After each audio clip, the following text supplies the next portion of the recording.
So there we have it. It's a 95 C4 Corvette. The interior on this thing is in pretty good shape. It's a little bit dirty and stuff.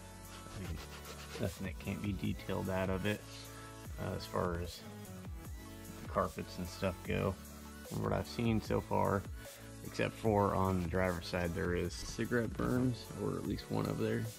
And back there we have a new seal, and looks like some black RTV or something for the new window seals. This one right here, the guy said he replaced it but didn't do a good job, and I can confirm that. There was quite a bit of air coming in. Yeah, you can see there it's not really sealed up to the best.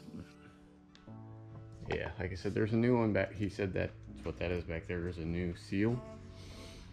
And aside from that, yeah, I didn't realize it. I was looking around, I was like, man, there's no gas door on this thing. But then I come back here, it's right there. So pretty cool. That's something I wanted to talk about actually, is how, like, whenever I had my RX-7, I'd always heard that, like, people would say, man, this reminds me of a Corvette because of the way you like sit down in the thing and you're pretty much like laying down in the car. Yeah, that's something I'd heard a lot when I had my FD RX-7, was that people would say it reminded them of being in a Corvette because of the way you lay down in it, pretty much. And driving this thing, I mean, it actually did kind of remind me of the RX-7 a little bit, like with how stiff everything, all the steering and everything is, and how planted the car feels. Anyway, yeah, so this thing is pretty clean. A couple things that I noticed when I was looking around it underneath is down there, you look at the strut, there's oil all over it from the strut leaking. It's not like bottoming out or making any bumps or anything like that. And then, well, I actually looked at it from the other side. Probably see, yeah, so there is some oil leakage coming from, hopefully it's like the oil pan gasket or something. Not too major. It does have only, it's like 64,000 miles on it, I think. Somewhere 69 maybe. 68,019 miles. So we do have a light on here for the tire pressure monitoring system. It comes on once you start driving. But yeah, we got like a little digital display in the middle there. There we go. Get pop-ups out now.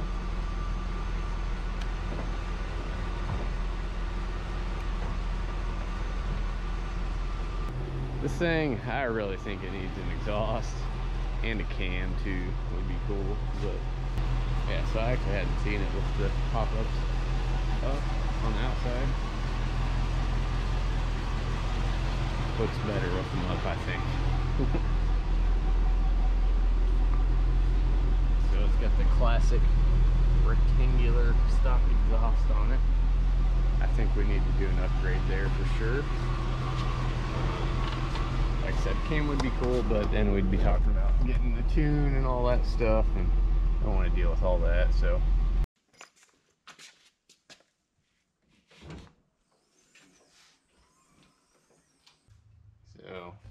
yeah, I actually didn't watch the guy earlier, so I don't know if that's how that's supposed to just stay, or I don't know. Somebody put it in the comments. No idea. Anyway, it's pretty clean under here actually. There is a small leak. The valve cover on this side, it's really not that bad though. On this side, the valve cover is leaking a lot more. There we go. So yeah, you can see a fair amount of oil built up there from leaks or spilling oil or something at some point in time. So eventually probably gonna be doing valve cover gaskets on this thing. And then like I said, we've got that strut right there that's leaking, not a problem at the moment. And then I noticed while driving, if you're hitting the brake, then the wheel will kind of shudder a little bit. You can feel the brakes are having a bit of a hard time. Those struts are going to be real fun to replace. I mean, it's not going to be a hard job. Doesn't look like double A-arm suspension there, but we're going to be taking this thing on a test ride today. Going to go look at some beautiful sceneries. Notice what we noticed about the car. I already did drive it whenever we got the thing, so I know that, I mean, it does need some struts and brake rotors, pads, stuff like that. But we're gonna do a little bit of a shakedown, see how it does today, and get some pretty pictures, some beautiful sceneries and stuff, all the sunset and all that. So yeah, let's just go ahead and get into it and get riding.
As you guys may have noticed in that time lapse, there is a lot of freaking cops out right now, so that kind of sucks. But we've made it to one of our destinations here. This is the Bluffs, kind of situated a little bit north of the Bald Knob Cross. I don't know how well, or if at all, you guys will be able to see that, but one of the biggest crosses around. You guys can look it up, Bald Knob Cross, Alto Pass, Illinois.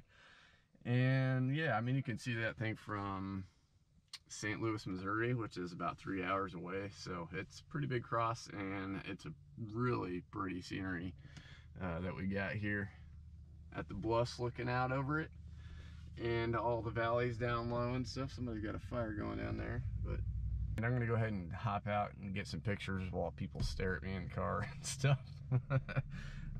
Yeah, let's hop out of here and get some cool pictures of this thing and get going. What the heck is this guy doing? He drove by earlier.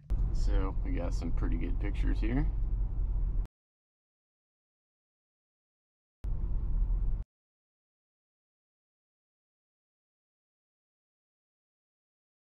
Going to do a little editing on some pics. See what kind of thumbnails I can get for this thing. But I actually just saw another freaking C4 Corvette drive by a minute ago. It was a gold, or like the gold silvish kind of colored one. Pretty good looking shape though, so yeah, we're not gonna be able to catch him, but anyway, get out of here.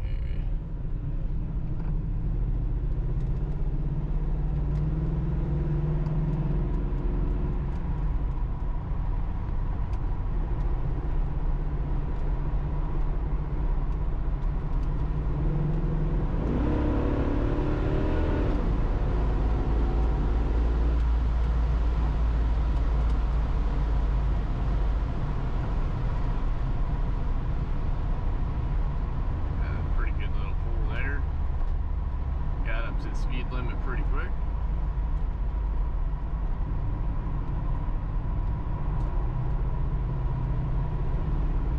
Say, I'm definitely not a fan of all the wind noise and stuff that comes in target tops and hard tops.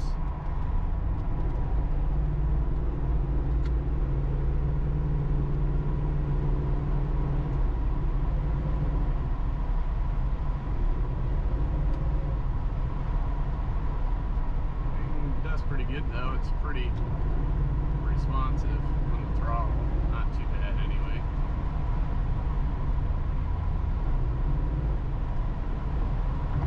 I don't know. I really prefer that connection with the manual, being able RPMs you want, stuff like that. But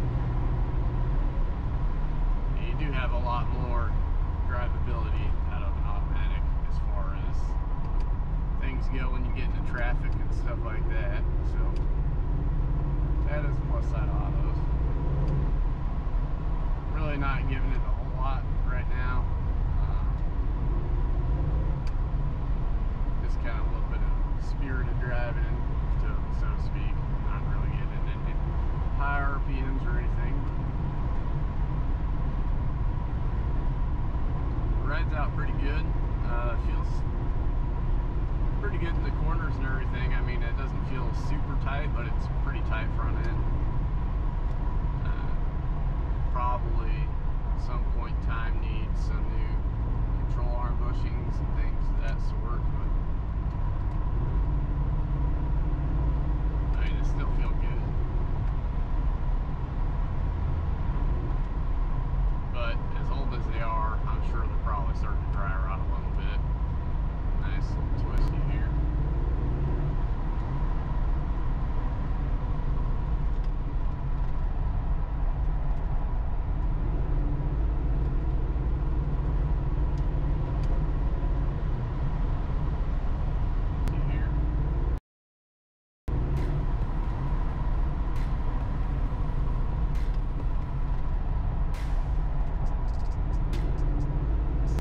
Corner there at 55, so not too bad.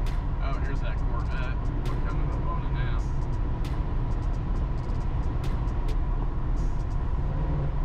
Yeah, I didn't think we'd catch up to him. I didn't even realize it was being towed on a flatbed trailer either. That's, or I don't know, I didn't even see that flatbed, so whatever. But yeah, I didn't even notice it was being towed, so that's kind of funny. It kind of like, I just noticed it after it popped over a hill. I just seen the taillights. I was like, hey, there's a C4 right there. But yeah, that's pretty much gonna do it for this video. Like I said, I do have those Bilstein shocks to put on it. We're waiting on the pads and rotors. They should be here sometime soon, hopefully, and we'll be swapping those things out. So if you guys are interested in seeing me do the struts and brake rotors and calipers on this thing, that's probably what will be coming up next for the Corvette anyway. So yeah, until then, if you guys liked the video, go ahead and hit that thumbs up. If you think I've earned your subscription today, go ahead and smash down on the sub button. And if you have any questions, comments, concerns,